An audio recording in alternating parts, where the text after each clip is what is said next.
बिस्मिल्लाहिर्रहमानिर्रहीम। अस्सलाम वालेकुम welcome back to my channel. मैं हूं कशिश और आप देख रहे हैं मेरा चैनल कशिश फूड इंडियन ब्लॉगर।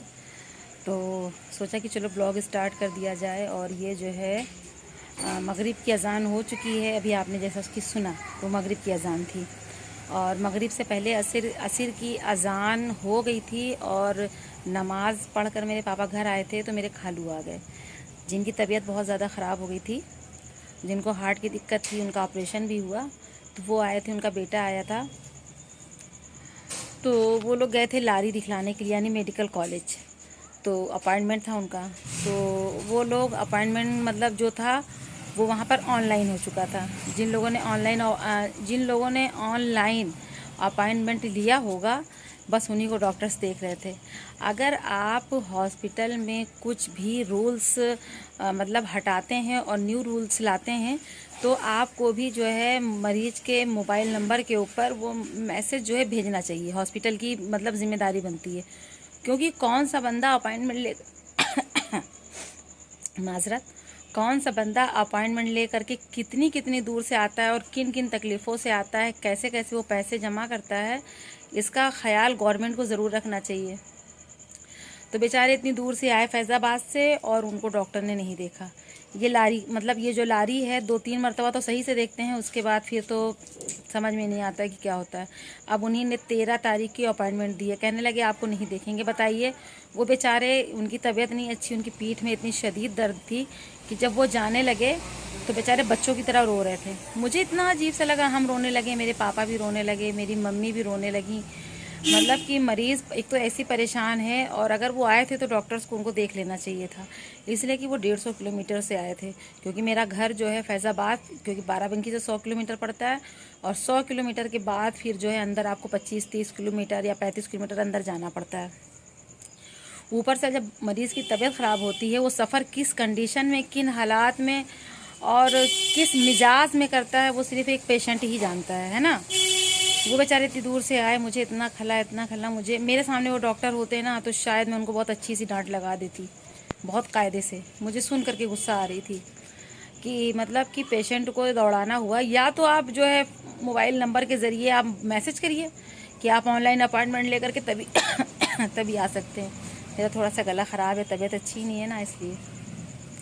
तो ऐसा कुछ नहीं। तो ये हॉस्पिटल की लापरवाही होती है।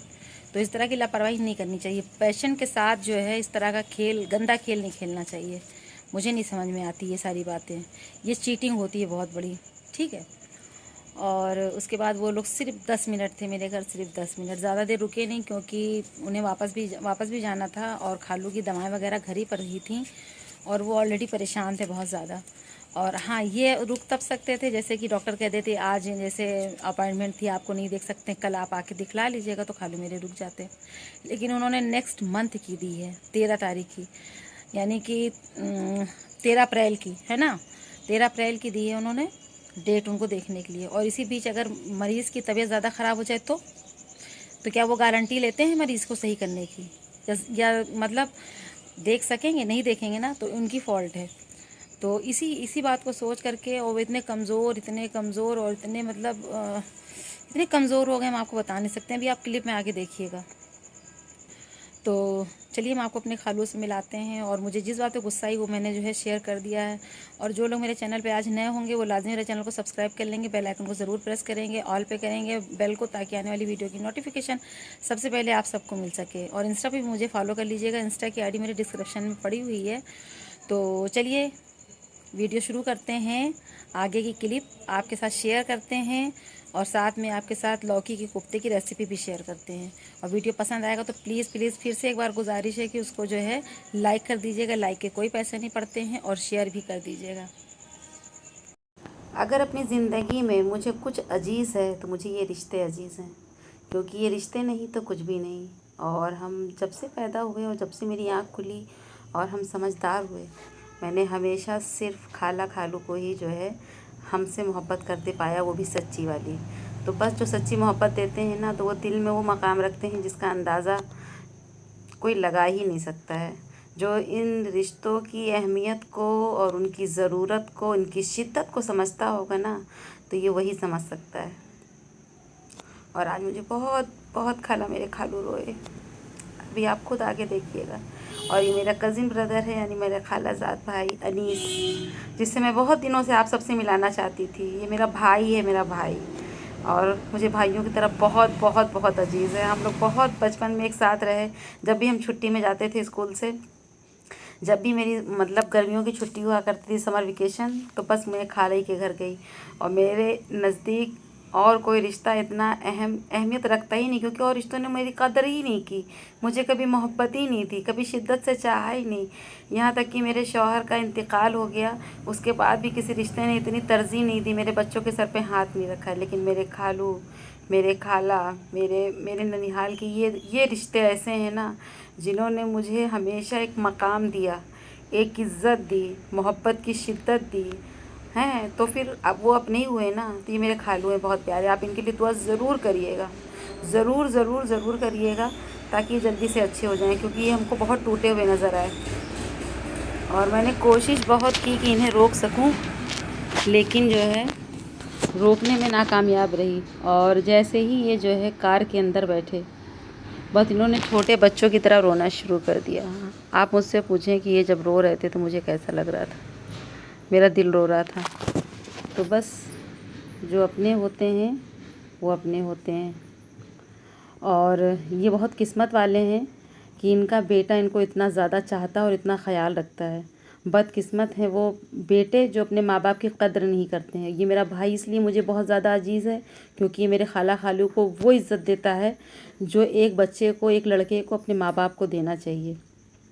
तो ऐसे ही बच्चे जो होते हैं वो जन्नती होते हैं। और मेरे पापा जो है मेरे खालू को चुप करा रहे, देखिए ये वो पल है जो आप समझ सकते हैं कि ये रिश्तों की क्या अहमियत होगी।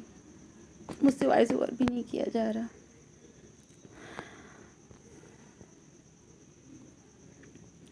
अल्लाह पाक मेरे खालू को अच्छा कर दीजिएगा बहुत जल्दी से, और मेरे भाई को वो ताकत दीजिए, हिम्मत दीजिए, ताकि वो अपने अब्बा का इलाज अच्छे से अच्छे जो है करा सके। इतनी ही दौड़ भाग, इतनी ही शिद्दत से अपने माँ बाप की इज़्ज़त करे, कदर करे, क्योंकि दुनिया में जिसके पास माँ बाप है ना, वो दुनिया का सबसे खुश नसीब औलाद है, जो अपने माँ बाप की इज़्ज़त करता है, बुढ़ापे में कदर करता है, उनका ख्याल रखता है। अल्लाह पाक ऐसे नेक औलाद से सबको नवाजें, आमीन सुम्मा आमीन। और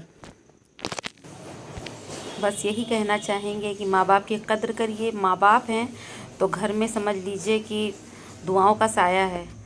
और जो औलाद अपने माँ बाप को छोड़ जाते हैं वो ज़िंदगी भर परेशान रहते हैं, और अल्लाह की नेमतें उनके ऊपर से हट जाती हैं। तो कोशिश करें कि माँ बाप को खुश रखें। जिस घर के बुज़ुर्ग हंसते हुए मिले, समझ लीजिए वो घर जो है खुशियों से भरा हुआ है।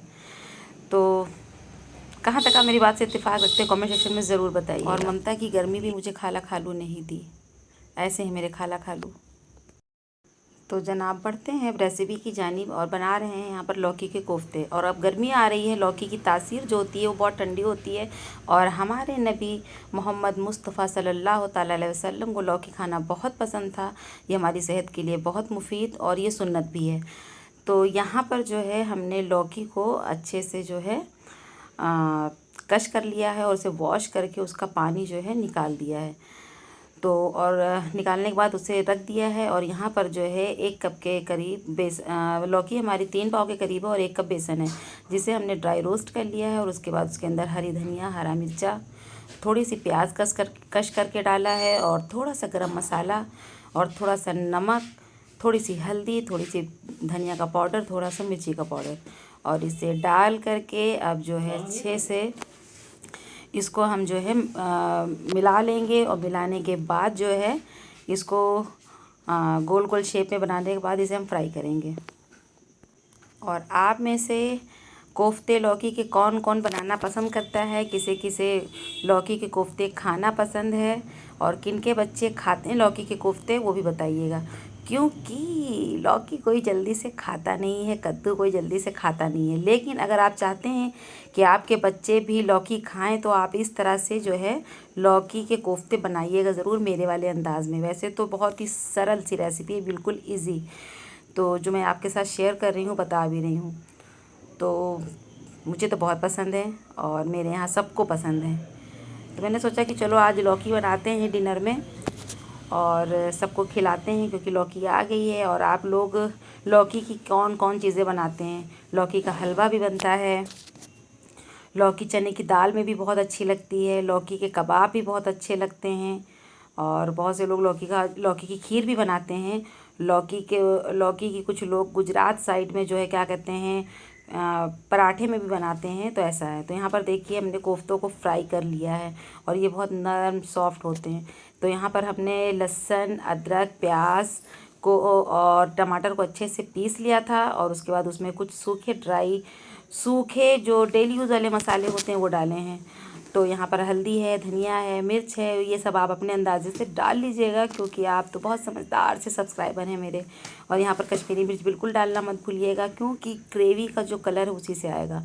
और इन कोफ्तों को धीमी आंच पे फ्राई करिएगा, इसलिए कि ये इतने नर्म हैं, इतने नाजुक हैं, इतने सॉफ्ट हैं कि बस इन्हें जो है बस हल्के हाथों से ही छूना है। तो ये देखिए हमारे कोफ्ते एक तरफ से फ्राई हो गए थे और इन्हें हमने पलट दिया है और इन्हें दूसरी तरफ से भी गोल्डन फ्राई कर लिया है। इन्हें अब हम ऑयल से आहिस्ता आहिस्ता निकाल लेंगे। और कोफ्ते भी निकलने के लिए बहुत ज़्यादा परेशान हो रहे थे क्योंकि वो अपनी असली रंगत पा चुके थे।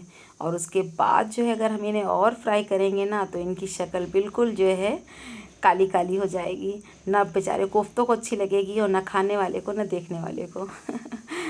तो यहाँ पर जो बाकी के बचा हुआ बैटर था उनके भी हम कोफ्ते फ्राई कर लेंगे। और बीच में मेरे ब्लॉग्स नहीं आ रहे थे, वो इसलिए नहीं आ रहे थे क्योंकि मुझे थोड़ी सी जो है टेंशन हो गई थी। वो इस ब्लॉग में नहीं शेयर करेंगे, इंशाअल्लाह ताला उसे हम नेक्स्ट ब्लॉग में ज़रूर जो है आपके साथ शेयर करेंगे। मसाला भी हमारा रेडी हो करके बिल्कुल से रखा हुआ है और अब चलिए तैयारी करते हैं ग्रेवी बनाने की। तो यहाँ पर तेल हमारा जो कोफ्त वाला बचा था उसी में हमने प्याज डाल दिया है और थोड़ी सी 2 पिंच आप हींग ज़रूर डालिएगा क्योंकि हींग से जो खाने का जायका होता है वो बढ़ जाता है। और एक तेज़पत्ता डाल दीजिएगा, एक लकड़ी डाल दीजिएगा। तो तेज़पात मेरे यहाँ ख़त्म हो गया था इसलिए मैंने नहीं डाला है, लेकिन आप डाल दीजिएगा। और यहाँ पर जो मसाले मैंने रेडी करके रखे थे वो इसके अंदर प्याज जैसी हमारी थोड़ी सी सॉफ्ट हो गई, नरम हो गई, उसको डाल दिया। बहुत गोल्डन ब्राउन आपने प्याज नहीं करनी है। और हम मसालों को तकरीबन 15 मिनट होने देंगे। मसाले को आप जितना भूनेंगे तो वो उतना ही जो है मज़े का जायका इसका होगा। और देखिए हमारा मसाला जो है उसका तेल मसाला पानी सूख चुका है, तेल और मसाला अलहदा हो चुका है। और जब मसाला तेल छोड़ दे तो समझ जाइए कि आपका मसाला भुन चुका है। अब उसके बाद जैसे हमारा मसाला हो गया तो इसमें तकरीबन हमने 1.5 गिलास के करीब पानी जो है शामिल कर दिया है। अब इसे हम बॉयल होने देते हैं। तो बस जैसे ही हमारा पानी जो है बॉयल होने लगेगा तो जो हमने कोफ्ते फ्राई करके रखे हैं उसमें डाल देंगे और उसके बाद सिर्फ 1 मिनट पकने के बाद चूल्हा बंद कर देंगे। तो आज का ब्लॉग, आज की रेसिपी आपको कैसी लगी बताइए कमेंट सेक्शन में। लेते हैं यहीं पर इजाज़त, फिर मुलाकात होती है, तब तक के लिए अल्लाह हाफिज़।